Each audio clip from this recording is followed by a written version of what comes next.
This is just a quick video on why you should use single stud TV mounts, especially in plaster and lath walls, but also on drywall. On concrete, I would want 4 anchors. You want 2 on the top at least. But with most TVs up to 75 inches, these days TVs are not very heavy, you can get by with only using a single stud. Now for people with drywall, that might not be a problem to find studs, but if you have an older house or if you have plaster and lath walls, it is not so easy to find a stud. Even with using a very strong magnet, using the techniques that I've talked about in other videos, sometimes it can take a while to find metal. What you're looking for are the nails where they have nailed the horizontal lath to the vertical stud. So you're looking for that stud, and you can find it by using the magnet. But sometimes there's the plaster material is so thick that it can be very difficult to find a nail and to find a single stud. And then if you have a wide TV mount, then you'd have to find another one. So the reasons why you should use a single stud, one of them is because it's easier and quicker. Once you find a stud, then you're done. Then you can just drill your pilot holes, put your TV mount on, and then you're good. But if you had to find another one, then you could be there all day. You could sometimes the studs are not where you think they are. Sometimes when it's supposed to be 16 inches wide, for some reason it's not. You don't know why. Maybe the studs are bowed and they're 17 inches wide and you bought a 16-inch mount that just doesn't fit, or for whatever reason they didn't frame it properly, or it could be 24 inches. Sometimes they used to space studs 24 inches wide. Even then, I've installed TVs on plaster walls where there was just a single stud and none other anywhere to be found. It was just a small part of the wall where they just got by with just putting a single stud. So you don't always know what's behind the walls. So it's easier and quicker. Second reason is most TVs are fine with only 2 studs. I think it's overkill to have these giant lag bolts for most TVs nowadays. Maybe back when they used to weigh half a ton, you needed these long lag bolts, which I don't even like because you could hit a pipe or a conduit inside these studs.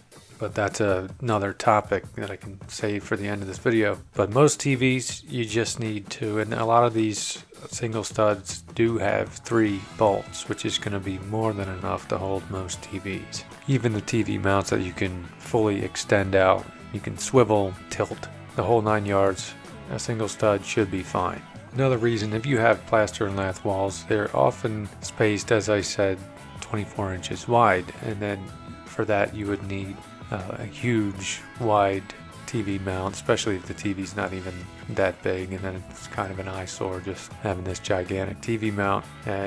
Or you could just put on plywood or something. I've seen that, but that's unnecessary. If you do have a wide TV mount, you could, if it's not wide enough for the spacing of the stud, you can get by with just putting bolts into 1 stud. And if you're going to do that, you may as well just go with 1 stud anyway. If you're just going to put bolts into 1 stud, which I always say you just need to get at least 2 bolts in the stud. The other side can be toggle bolts or flip or snap toggles. But if you're going to do that, you may as well just use 1 stud.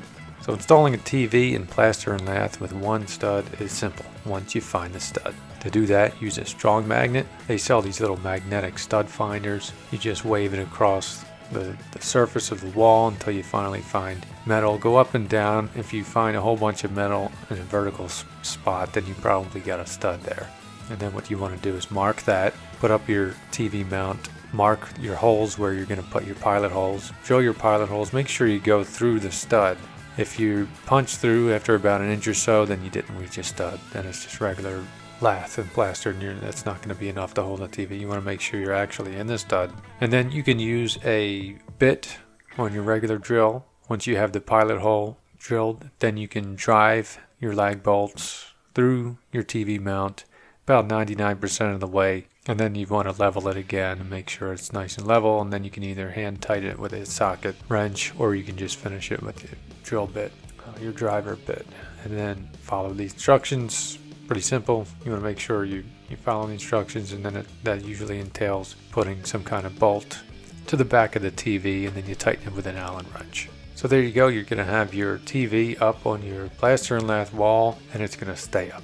Hopefully the next couple of videos I'm going to be putting up TVs on concrete, and then you can see how that's a totally different installation. Thank you for watching. Hope you subscribe for more tips, and I'll see you in the next video. Before you mount your TV into wood studs behind your drywall, you might want to consider what might actually be inside or going through those wood studs before you drill. What you might think is a solid wood stud may actually have an up to 3/4 inch hole in the center of it to allow for electrical cables and even water pipes. What they should have done is put a metal plate on the wood stud to prevent drilling into it, but you don't always see that. So what might happen is you drill your pilot hole and look what happens.